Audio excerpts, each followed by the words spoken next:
Good afternoon, everyone. This is the STL Partners webinar, 5G Realities and Myths. We're just waiting for people to sign on, so we'll get started in just a couple of minutes while we wait for everyone to jump on the platform.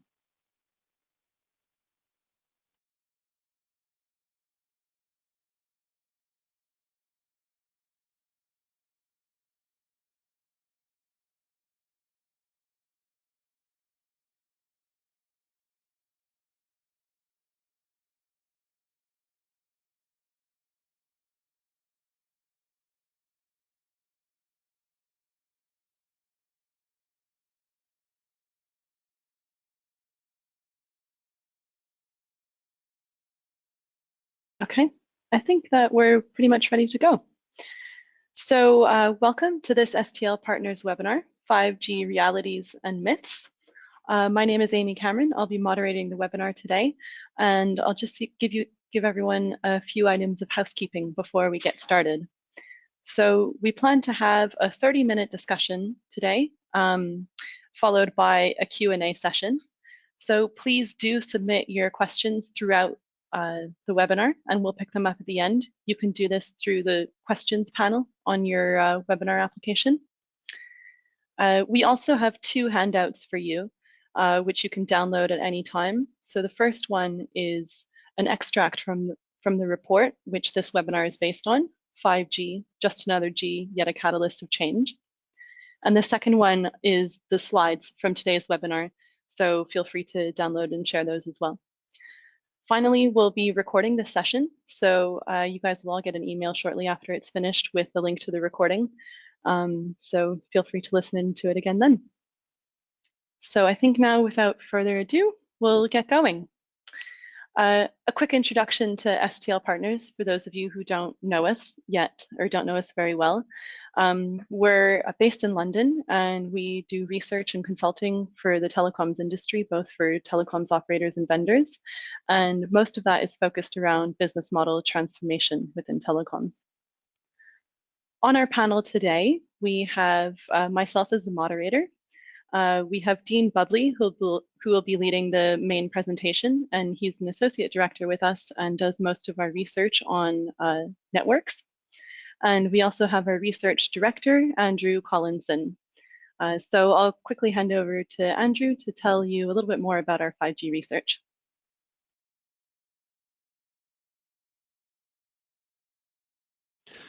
Thanks very much, Amy. This is Andrew, and good afternoon or good evening or good morning, wherever you are in the world. As Amy says, I run our research practice, and just a very high level, what we try to do with our research is paint a picture of what the telecoms industry and telcos in particular should be and how to get there. And a very important part of that, obviously, is the networks area. And one of our research services, which we call the future of the network, or in fact, we've changed it to call network futures because we think futures are diverging, is about 5G. So a lot of the research that we publish in the 5G area comes from the future of the network stream, which Dean and I run between us. And Dean, if you could just page us on one slide. You can see here there are 8 reports I've featured. Apologies if the text is a little small. But this shows you that we cover a range of topics which vary from spectrum, network slicing, the impact of 5G on autonomous cars and whether there's a relationship between those business models, VR and AR. And you can also see in the front row reports here about indoor and how that may interface with 5G. The one on the middle left, 5G, just another G, that's the main source of today's presentation that Dean is presenting, which also draws on some of these other reports, including the Verizon report, which is to the right of that, which we've also just published. And we've got one just coming up, which is about network sharing in a 5G world. So as you can see, 5G is quite a big topic for us. We are primarily interested in its impact on the telecoms business model. So, when do you do it? How do you do it? Why do you do it? Those are very important things. And there are still quite a lot of unanswered questions about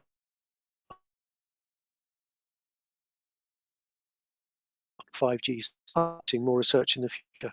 So just a very brief introduction to put this in context, and to introduce Dean, who I say we've worked with for 10 years together on these endeavours. So we are close partners, but I'll pass over to Dean and he can introduce himself and the research. Thanks, Andrew and Amy. So just to quickly introduce myself, I'm Dean Bubley. I've been an analyst of varying forms for probably about 20, 25 years now. And I've been working part of what I do with STL for the last 10 years. Some of you on the call may know me better by my Twitter nom de guerre, which is Disruptive Dean. And I have a bit of a reputation as being a contrarian on various areas of technology and telecoms. 5G is interesting because I'm well aware that there are people who are both cheerleaders and also naysayers on 5G. And my view, as I'll go through over the next 20-25 minutes, is probably somewhere in between. So I'm, if you like, a radical centrist rather than being on one wing or the other. But I do have some fairly trenchant views, which hopefully should provoke a few questions after the main part of the presentation. So most people on the call will have seen probably upwards of 20 or 50 presentations about 5G.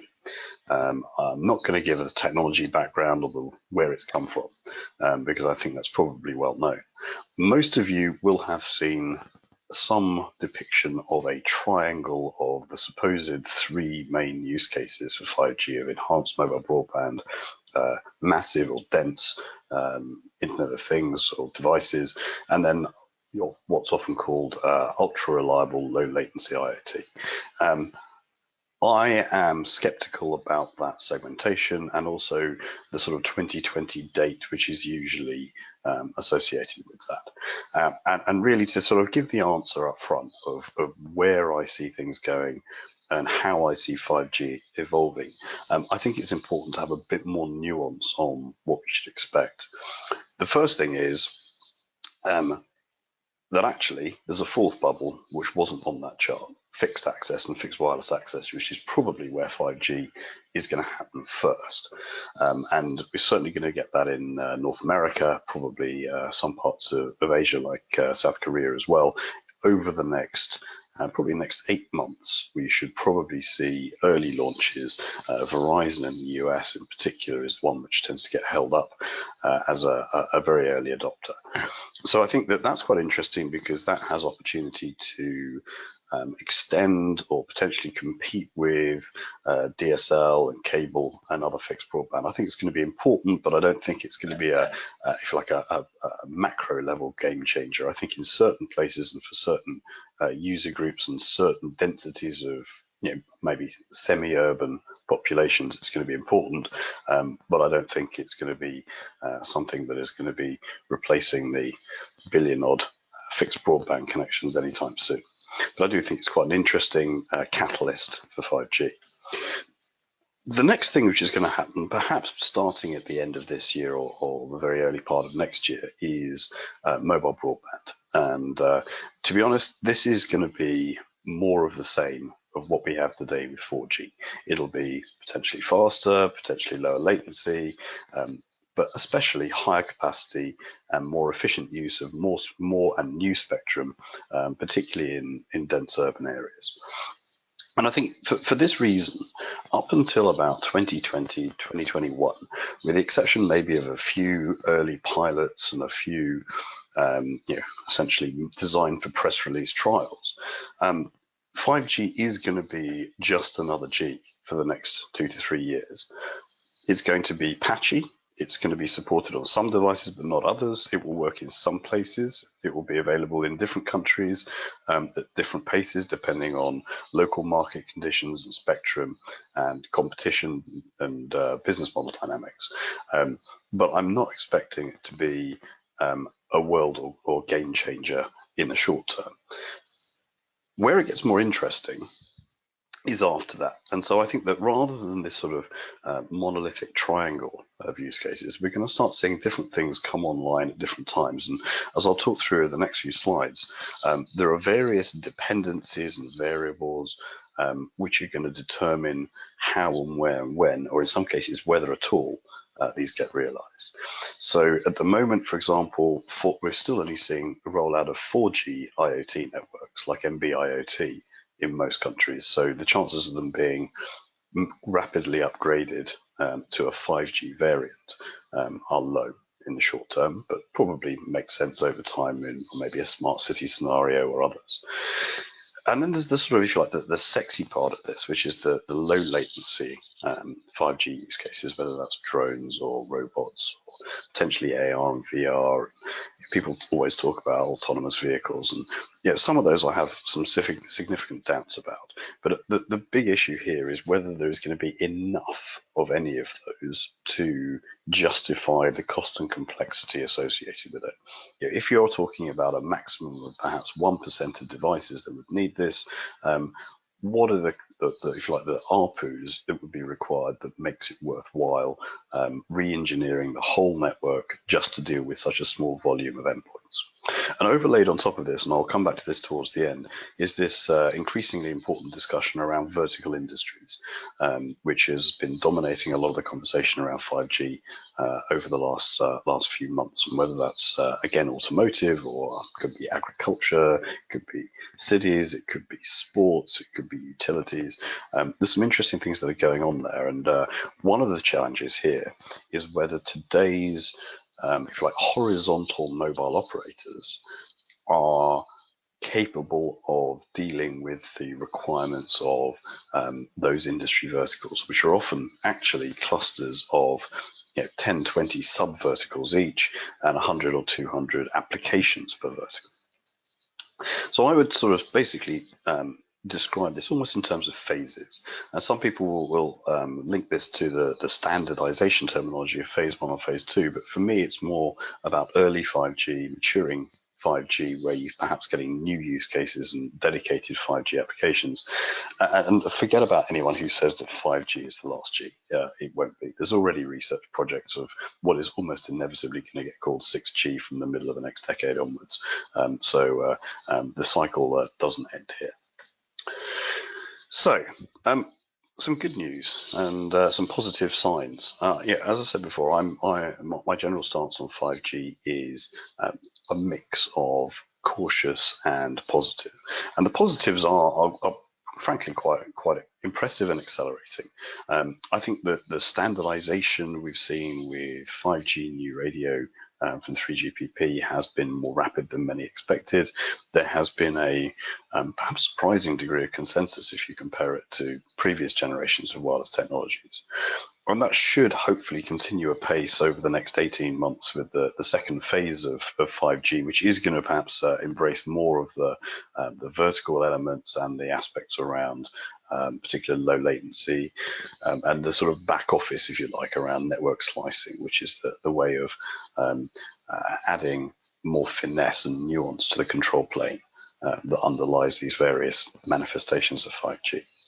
There's been a number of early trials, showcases, demos, announcements of collaborations, most notably the South Korean Winter Olympics in Pyeongchang, where there were a vast number of examples of early 5G being used for everything from demo vehicles to drones and so on, AR and VR. Another huge positive at the moment, although I've marked out Verizon here, they're certainly not the only one, is near-term deployments, and we should be expecting, particularly North America, whether it's Verizon, AT&T, T-Mobile, to becoming increasingly commercial in multiple cities, either for fixed or for early mobile use cases such as data devices like mobile hotspots over the next 12 months. China is doing large-scale trials and is expecting launches at the end of 2019 or 2020. South Korean operators are expected in Q1 or Q2 of 2019, probably launching simultaneously, which is interesting. And then Japan is going to be progressively with both commercial services and large-scale trials prior to the Summer Olympics in 2020. There's also been some very early announcements in the Middle East, although it's a little unclear as to whether those are sort of going to be sort of fully commercial with devices which average customers can buy any faster than the other ones I've just mentioned. And there's individual operators around the rest of the world which have also made encouraging announcements. For the most part, the European operators are comparatively slow. T-Mobile is probably one of the more aggressive. Others are being quite cautious and really sort of looking at continuing to increment their 4G networks for some time before commercializing 5G in 2020, 2021, I think is more likely. And all of this has been underpinned by some other positives. Early spectrum releases, whether it's in the US or Europe or elsewhere. The FCC has recently announced a timetable for its high band 24 and 28 gigahertz millimeter wave. Had some auctions elsewhere as well in 3.5 and so on. And that is a highly encouraging sign, as is the early trial results, which suggest that the propagation in some of those new bands, particularly the higher and middle ones, are somewhat better than initially expected, which is hugely important because the higher the frequency, generally the shorter the range and the worse you can expect propagation, particularly whether that's over long distances, but particularly in building. I'll come back to the in-building realities and challenges later, because it certainly would be wrong to say that it is all fixed, but it's at the moment in some ways exceeding admittedly very low expectations. And the last sort of thing I'd pick out here is that unlike 3G and 4G, the device and silicon sides of things seem to be tracking the network side. I remember the early days of 3G, where it was pretty obvious that there was going to be several years gap before there would be good multi-band devices, even if the network was ready. And I would say that there's much closer alignment based on what I've seen from numerous vendors this time around. So it's worth sort of touching on the spectrum and technology things. This is not as technology call, it is more focused on the business models and the use cases. One thing that there is essentially consensus on is that most 5G networks will be some combination of high, mid and low bands, which have very different sets of use cases and also different sets of propagation characteristics. There's a lot of talk about the millimeter wave bands of 24, 26, 28, 32, 37 and so on gigahertz, which should give huge amounts of capacity over short ranges, either perhaps in urban areas or inside buildings. And I think there's a lot of exciting stuff that's going on there, but equally, we shouldn't imagine that that's going to be used for nationwide coverage. It's very much a point solution. And I'll come back to the question there about who runs those networks and where on the vertical section. Mid-band appears to be where a lot of the action is happening, particularly 3.5 gigahertz and some in the 4 gigahertz range, and perhaps potentially with the Sprint T-Mobile merger in the US, the 2.5 range as well, depending on device support. This is also where there's a lot of interest around both refarming existing bands that are currently used for 3G and 4G, and there's a lot of discussion about when 3G networks will get end of life, and also the use of unlicensed spectrum, which historically has been used mostly for Wi-Fi, but is also of a lot of interest to some operators, although there's still some pushback from the radio community about using unmanaged, non-dedicated spectrum. And also, not really relevant here right now, there's also some interesting stuff going on with network sharing or spectrum sharing, particularly CBRS in the US. Low bands will be important, but they're very unevenly distributed. Some operators have large swathes of spectrum available, such as 600 megahertz in the US, T-Mobile has. Others have less available. And this is going to be critically important for indoor coverage and for wide area. Again, I'll touch on some of those topics later. enhancements. There's an awful lot of very positive, very clever innovations that have gone on to form the capabilities of 5G in terms of throughput and things like the beamforming aspect, which potentially allow a much finer grained targeting of capacity at individual users. All of these are on the way to becoming real, whether that's in the radio side, the core network like slicing, for example, carrier aggregation to bond together multiple bits of spectrum. However, one of the risks is what I will call innovation stacking. We have a lot of new and in some cases unproven technologies which are all expected to work together. And the question is whether there are interdependencies or what happens when one or other of these is slower to hit the market and be tested, or which doesn't perhaps live up to expectations. And we have to be very wary about the risk of, if you like, multiplicative aspects of possible failure. Even if each of those has a 99% chance of success, by the time you start multiplying that through, you end up with some scope for problems. 5G is not the only game in town.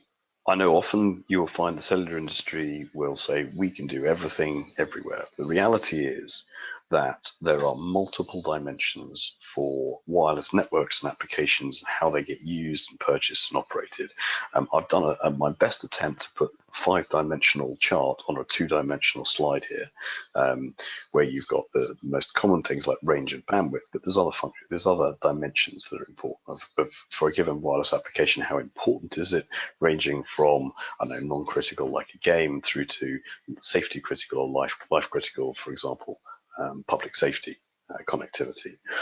The vertical access of delivery model is a really important one.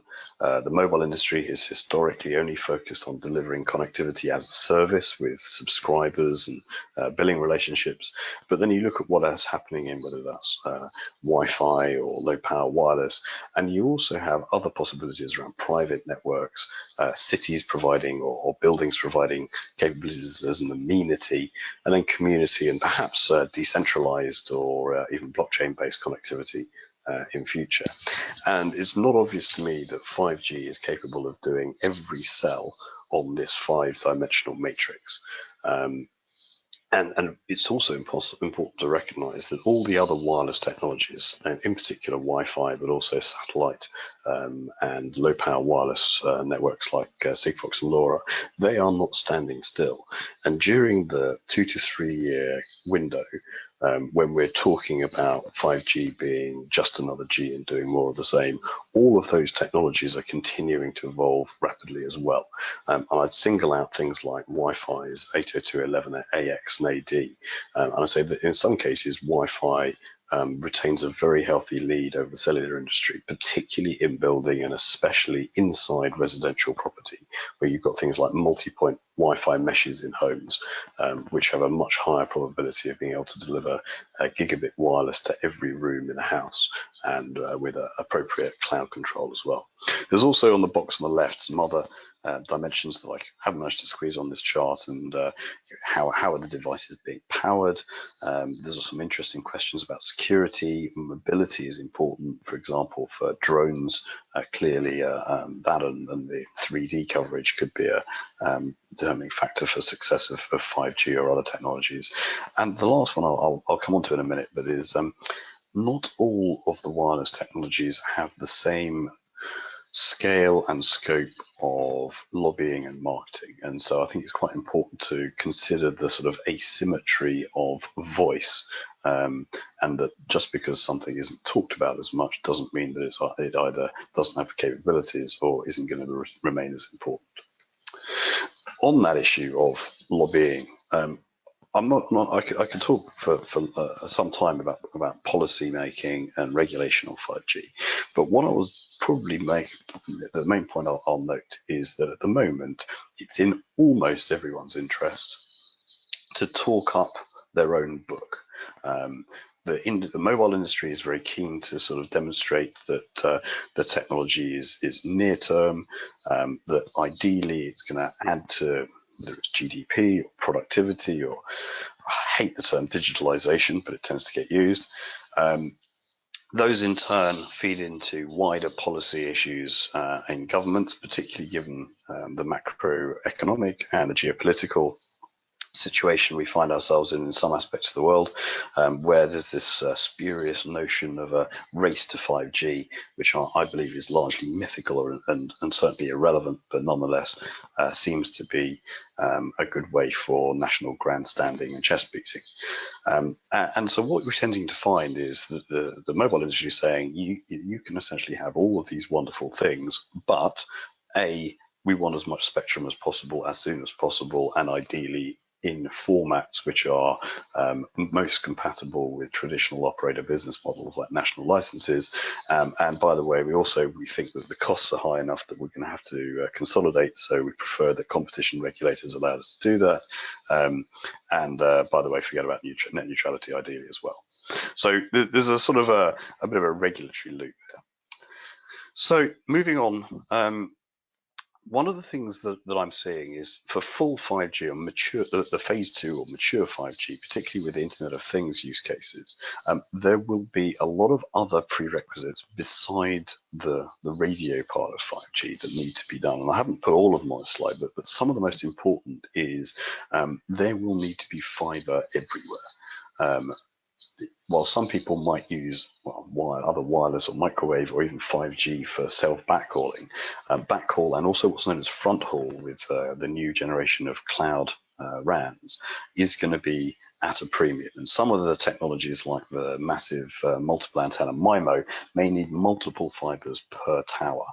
And unless a carrier has a great either in-house or third-party footprint of fiber, it's going to struggle to deploy 5G. SDN and NFV in many cases will also be prerequisites, and most operators are still quite slow on that. And so there's an interest, whilst it is possible to deploy 5G at some levels without a full virtualized network, my belief is that those two are going to be required for the largest scale 5G deployments. Something similar is true around the core technologies like network slicing. Edge computing is perhaps a topic for another day. I don't think that's quite as critical as some believe, but the difference of opinion there. And the other side to it is particularly where 5G requires small cells, and as well as the complicated radio head side of things, there are going to be many more parameters than there are for 3G or 4G for optimization and operational management, which you're going to need a whole set of new tools, and ideally intelligent tools and autonomous tools which start to fall into the AI domain. And lastly, this comes onto the verticals aspect in particular, there will be a need to be a whole set of new partnership and application expertise prerequisites for service providers, which they have not historically been especially good at. Just to touch on one thing that irritates me sometimes is this idea of 5G being ubiquitous, and it won't be. In particular, anything above 2.5 gigahertz will have huge problems of outdoor to indoor penetration, especially through concrete, brickwork, metallized windows, and into sort of large buildings where you have multiple walls in the interior. You might, for residential properties, you might get away with beaming a local fixed wireless access through a window, but that's very different for someone actually walking up the stairs and into the bathroom whilst on a device. Such as a AR/VR headset maybe in the future. There's going to be a whole set of challenges here because a lot of the existing in-building systems were only designed, and I'm thinking particularly distributed antenna systems in offices and shopping malls, only designed to go up to 2.5 gigahertz, and so a lot of the 5G frequencies cannot be supported on the roughly million or so existing in-building systems around the world, and it's not easy to upgrade them. And there's also going to be very little willingness to pay for it by building owners until they actually have their tenants screaming at them for 5G coverage. So there's a real chicken and egg problem here. The same thing will also apply in other areas, whether that's remote rural areas, it could be tunnels. Car parks for the alleged autonomous vehicles are going to be an interesting challenge, industrial zones and so on. One of the really interesting questions here is what that implies for the IoT use cases for 5G, given that often IoT will be used in places where humans traditionally don't use mobile phones. So it could be in the basement, it could be in the ceiling void for air conditioning units, it could be in the middle of a field for agriculture, it could be drones at 300 meters altitude. So although people are talking about reusing the existing cellular base station coverage grid, that's great for sort of human type devices where humans go, but there may well be a requirement for a lot more of a rethink. And that has all sorts of implications in terms of how you measure those coverage parameters, how you monitor on an ongoing basis, and who installs. Verticals. There's a lot of discussion about verticals, and there's a number of important industry collaborations going on in things like automotive and factory, the next generation of factories and Industry 4.0. One of the challenges here is that every vertical is extremely different. They have particular radio characteristics, such as could be welding machines in manufacturing that blast out large amounts of interference. You may well have regulations in the oil industry or other industries where you have explosives use as to what you're allowed to do with radio frequency. You may well have, as I said before, limited scope of existing coverage in rural areas and very difficult to get backhaul using fiber. You've got specific issues in medical facilities around liability in particular. Even if you can get the networks working, will a carrier's legal department want to wear the responsibility and liability for connectivity to the famous 5G connected surgical robots that we promised will come? I have my doubts. And what this has said to me implies is that there's going to be a real challenge for traditional national mobile operators to deal with certain verticals, particularly if they want to do all the verticals. I think it's unrealistic, and they will either need to grow by acquisition or partnership, or look at supporting private or semi-private network models. I think that for most operators, we can expect them to probably do 1, 2, 3, 4, 5 verticals properly and seriously and in depth with sufficient expertise, depending on their size. And maybe AT&T and China Mobile and a few others are towards the top of that list, and others are going to be struggling. But I don't think that any operator is going to be able to do every vertical. And that then begs the question of who does. One of the pieces of analysis that we're trying to do is look at what the scope is for private operators, whether that's 4G or 5G or niche operators, perhaps say industrial operators. One of the interesting things that comes out here is that the industries which are most likely to need some of the ultra low latency and high QoS characteristics are probably also the ones most likely and most capable of running networks themselves. So I'm thinking of things like the utility industry or transport industry, airports, public safety. All of those industries historically have run communications infrastructure themselves, historically, whether that's private radio for walkie-talkies, whether it's dedicated safety systems at airports for use, obviously radar, but other systems as well, whether it's command and control for the electricity grid. And I was speaking to a number of the integrators that have done those critical systems for those verticals. They're quite interested in just updating that to cellular.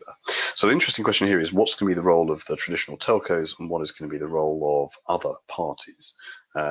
And I think that there's going to be some verticals where that's not going to be so much an issue. So I'm not expecting sports and entertainment organizations to run their own 5G networks inside a stadium. They'll probably partner with people with relevant telecoms expertise.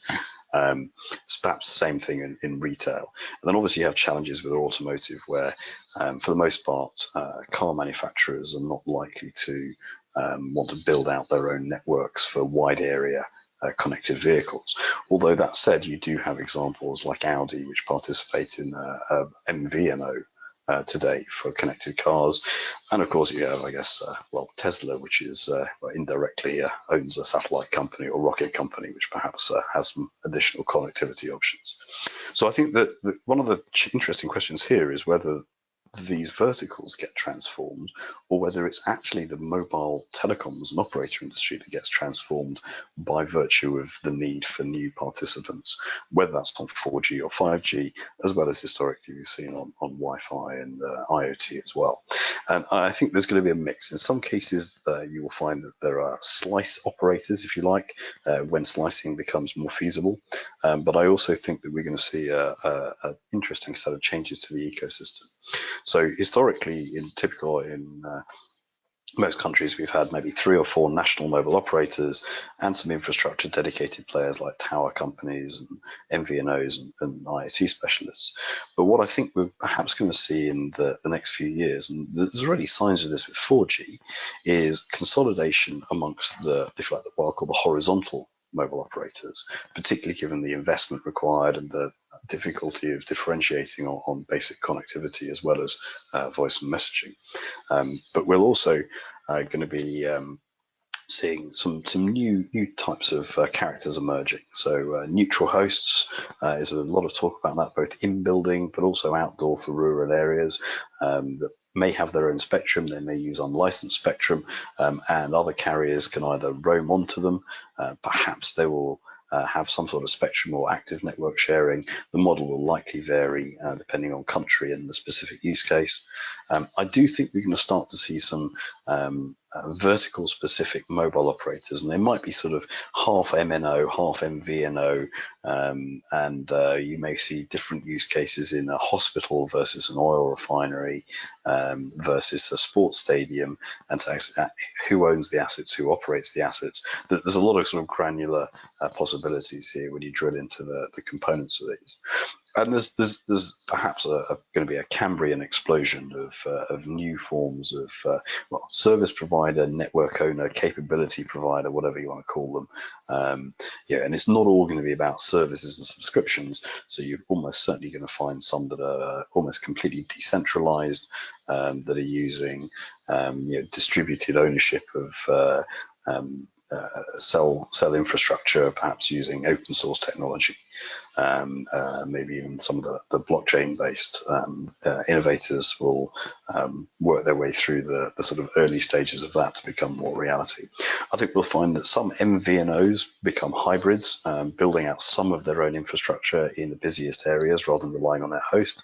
And then, as yet, what exactly a slice network operator is, or a private network managed ultimately on behalf of an industrial player by a service provider in perhaps their own spectrum, perhaps a localized spectrum. There's going to be a lot of different models that emerge here. But one thing I think we can be fairly confident of is we come back in 4 or 5 years' time, the traditional sort of homogenous nature of we know what a mobile operator is, I think that's going to change, and there's going to be a whole group of different types of provider. So last slide, I'm not going to go through every bullet on this because we're running out of time, but I wanted to put this slide up with the bull and bear cases for 5G. This question, is there a 5G business case yet, comes up all the time. And as I said at the beginning, the answer is maybe.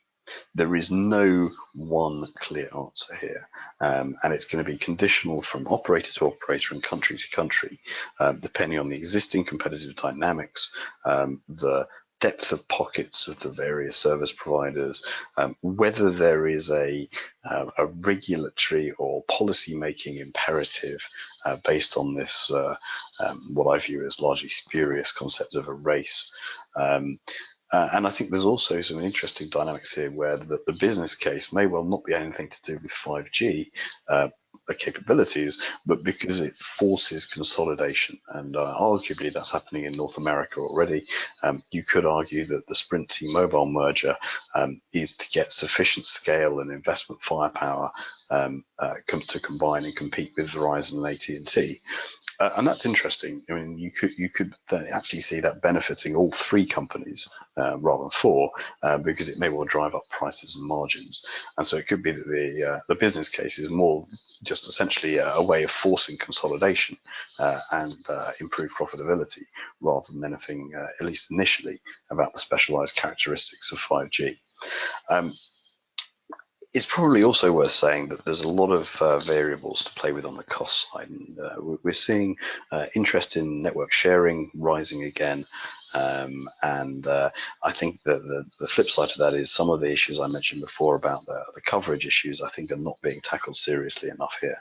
I think that one of the things that regulators and policymakers need to do is take a long, hard look about what's realistic about 5G. What is going to be a hybrid. I think we're going to end up seeing hybrid 5G, 4G, 3G, no G networks for a long time. And that essentially means that this idea of a 5G application becomes largely redundant for several years, because if you're an application developer, you will need to have a fallback strategy. And possibly that fallback will be used the bulk of the time, particularly indoors. So with that, I'm going to wind up and throw it open to some questions, and hopefully that's given a flavour of some of the research that we've been doing. And I'd like to ask Amy to curate any questions. Thank you. Thank you very much, Dean, for that presentation. So just before I start firing the questions at you, I will just remind everybody again that we do have two handouts that you can download from within the webinar toolbar, and that's an extract from the report that covers a lot of what Dean has discussed today, as well as the slides from today's webinar. So with that, let's move on to some questions. And if you have any, please do type them into the questions panel in your toolbar, and we'll address as many as we have time for. So the first question, sort of dialing all the way back to the beginning of the presentation, comes down to, do you really think that fixed wireless access in semi-urban areas is a profitable business for telcos? Or is it just sort of the stopgap that gets 5G going until the more mature use cases come around? That's a very good question, and it's going to depend a little bit on those existing areas. Where it gets more difficult is displacing existing services. So trying to persuade people to churn from their existing cable or fiber connection to fixed wireless access is going to be a tough one, unless there's something ultra compelling around either price or content application. It's going to be hard. Where it perhaps becomes more interesting is in those areas where there's limited fixed coverage today, or certainly limited competition. And that's certainly the case in some markets. I mean, the US in many places has only one or two connections or choices in lots of locations. So that's a possibility. And also it depends a little bit on things like reputation and customer service of the incumbents. Now, a lot of the questions about profitability will then come down to the radio. And from a given location, whether you can reach 50 or 100 or 200 or 300 properties, and then obviously what the take rate is.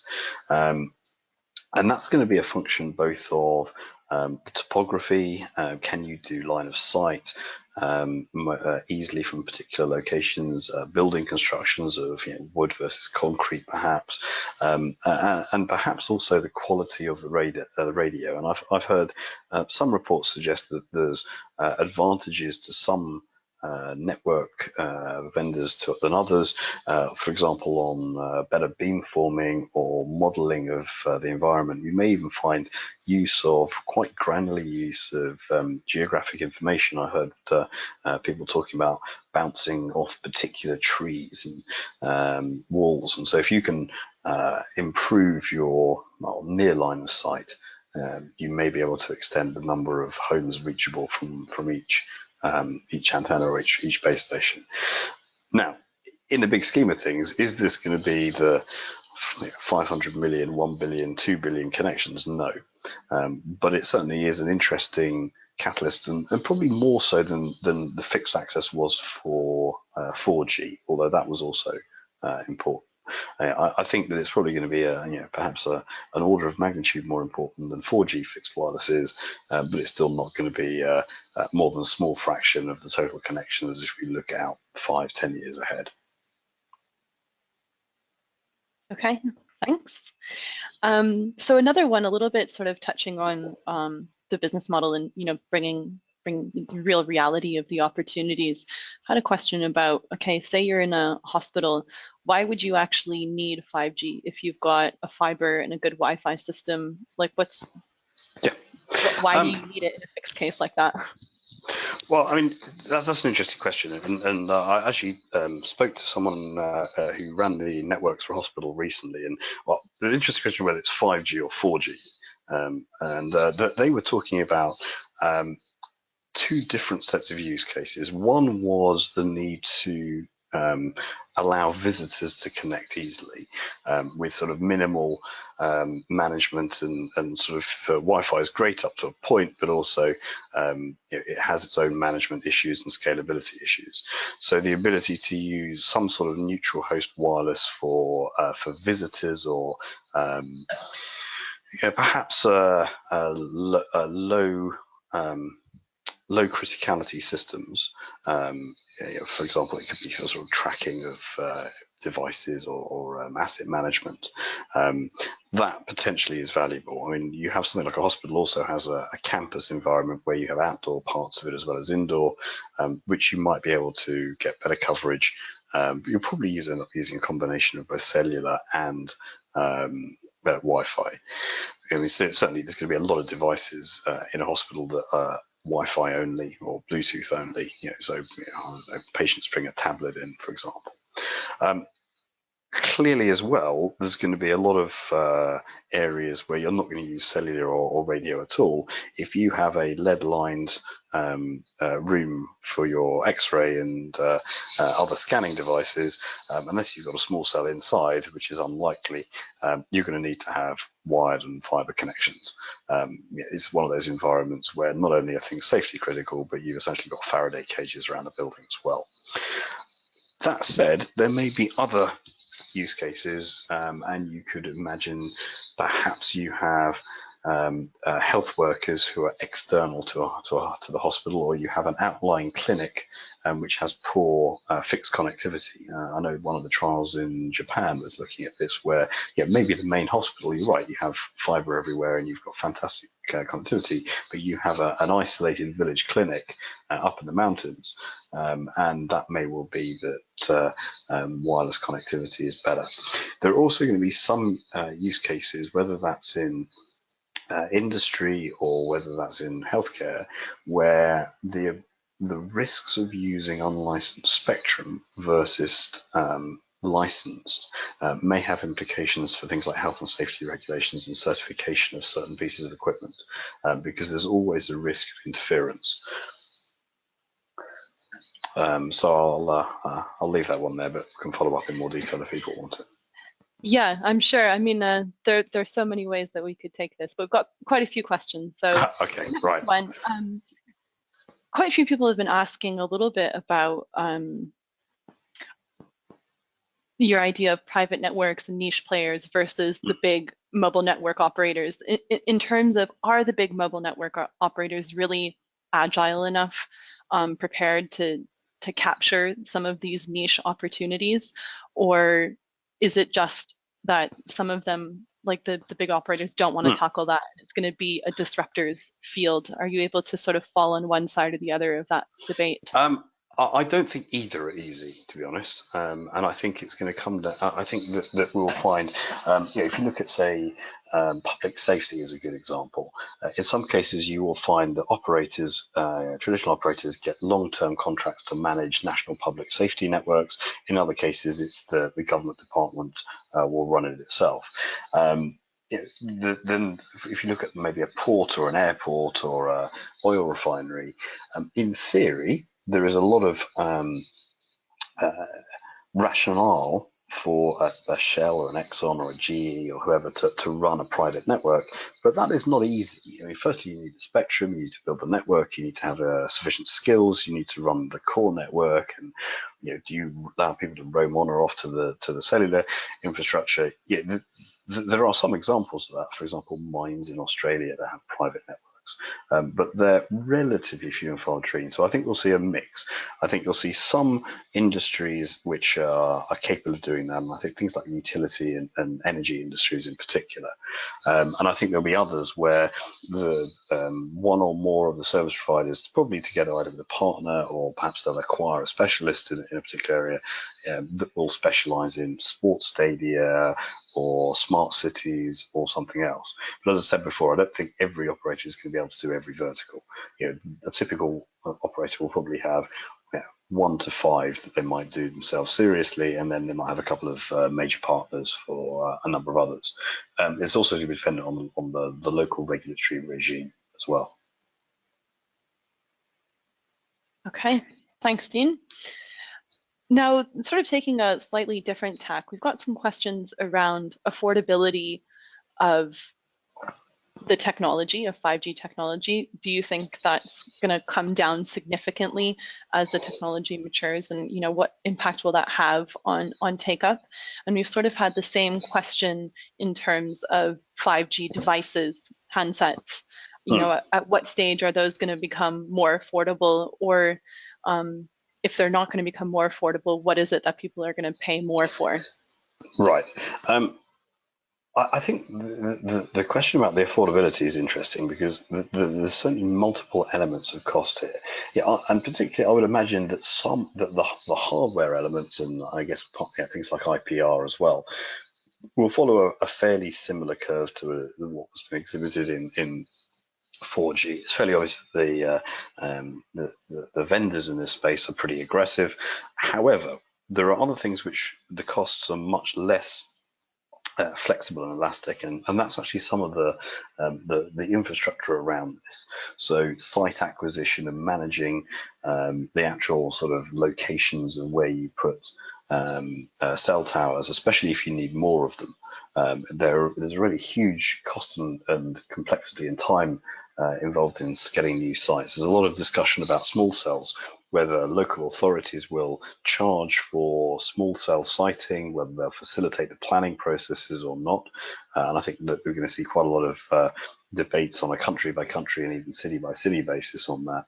And then there's also that links into the question of things like backhaul. And if you have to dig up the road to put fiber in to more locations, whilst there are some cost improvements in things like micro trenching, that only goes so far. So there's a certain amount of elasticity in this. On the device side, again, that I would imagine that over time, a phone will follow. It's pretty much, and the chipsets will follow the sort of fairly established pattern of pricing we've seen on 3G and 4G, where initial chipsets are expensive, initial devices are the premium ones, and they'll get better over time. Now, perhaps the difference this time around is if China becomes a major force in 5G adoption in the 2020-2021 timeframe, we might see that curve accelerate a bit. And then all of this is also subject to a bunch of macro factors like trade wars and tariffs and everything else, which is anyone's guess at this point. So then the question is, what about other devices? And there, for things like IoT, I'm expecting them to be modular. If you're building an AR or VR headset or an agricultural sensor, you are unlikely to be doing a 5G only device. You will create a device and then you will have lots of possible radio elements that you can put in depending on who you're servicing, where they are they indoors, are they outdoors, which country they're in, are there any 5G networks, what frequencies, this sort of thing. So the actual device itself, if it's an AR headset, won't vary, but you may find that it comes with different radio options, which do vary in price. All right. I think we've got time for just a couple more questions. So going back to sort of the technical side, had an interesting question here saying, when you mentioned some of the prerequisites, you said that NFV and SDN is a prerequisite, but that's kind of a broad topic. It's a huge topic. Would you be able to narrow down, like what aspects in particular are important for 5G? Right. Well, a lot of it is, well, that divides into two aspects. One is, well, multiple aspects, but one thing I think is particularly important is around Cloud RAN, and whether we will want to virtualize parts of the radio network. Now, up to now, most of the virtualization focus has been on the core network and some enterprise things like software-defined WAN for enterprise. There's been a lot of discussion around Cloud RAN, and some various movements on standardization, but that's still very early in the cycle. And I think that that's going to be an interesting challenge for densification of the network in urban areas. And given what's been said about the frequency and spectrum allocations, densification will be necessary, and therefore almost by extension Cloud RAN and therefore SDN behind that is also going to be necessary. I think that for sort of the sort of, if you like, just another G enhanced mobile broadband, non-standalone version of 5G. There's two early versions, standalone and non-standalone. Non-standalone essentially means the 5G radio can use the 4G core network, and that 4G core might be virtualized or it might not be. 5G standalone is where 5G operates without a 4G core, and there it's entirely unclear to me that anyone is actually going to do a non-virtual 5G core network for the standalone side of that. And so I think that there's certainly going to be a certain amount that can be done without full virtualization, but I think as soon as you want to go towards any of the cooler, mature or phase 2 sides of this, it becomes ever more necessary, particularly if you want to do network slicing and all the cool stuff around that. I think that's going to be a really sort of sorting the wheat from the chaff moment. Sort of touching on this question as well, sort of follow on if you like, do you think that the move towards open source networking means anything for 5G, will have an impact on how it develops? In the medium to long term, yes, I think it's going to have more of an impact on 4G initially, and I think that will give us a steer of when and where we expect 5G to do the same. And obviously, open source comes in multiple different guises here, so I'm assuming you're thinking about open source network infrastructure and things like Facebook's TIP project and Open Cellular, and I would expect that to start with 4G. Over the next few years, and depending how that goes, I can imagine that the phase 2 and phase 3 iterations of that will all be a 5G upgrade, but we should have a certain amount of warning depending on how successful the 4G aspects of that have gone. Okay. Now, a final question before we wrap up, and I think that this may be one that challenges your radical centralism. So we have here, are governments and cities wrong to fuel the race to 5G, given the lack of compelling use cases? And how do you think that 5G could impact economies or cities in terms of innovation? Right. Well, I mean, at a national level, I think that a lot of this, as I said before, is grandstanding. What actually I suspect is going to happen is that the definition of 5G is going to get bent. If I look at some of the announcements of 5G, when you look under the hood, they're actually 4G with a bit of a lick of paint on top of it, or in some cases even Wi-Fi. So I think that you're going to find pretty much anything that's new and cool and wireless related, someone will come up with a reason to stick a 5G label on it, and then someone in politics will be able to stand up and say, look at what we've done. And so I think there's a lot of like 5G in name only. It's probably an acronym in there that we'll get. And I think that from a city point of view, you'll probably get much the same. I mean, I would be very surprised if the bulk of people in policy making, if you put them on the spot, would be able to tell the difference between 4G and 5G and what constitutes real 5G or not. So I think it's going to be a little bit of a moot point. I also think that nonetheless there's going to be a lot of desire for national pride. There will probably be some comments about national security, which I have great question marks about how relevant that is. But it's going to be an interesting exercise for those of us who spend our life de-spinning press releases and vendor and government statements. And I think that if there's one thing comes out of this, we shouldn't take everything at face value. I think ultimately some of this is going to backfire, but in the meantime, there's going to be a lot of scope for grey areas, shall we say. Okay, great, excellent. Well, I'm glad we ended on a lively question. So thank you very much, Dean, for that presentation. Thank you very much, Andrew, for curating such a wonderful selection of 5G research. If we haven't answered your question in this session, then we'll try and get back to you individually by email. So thanks everyone for listening, and we hope you found it useful. Thank you, Amy. Thanks, bye.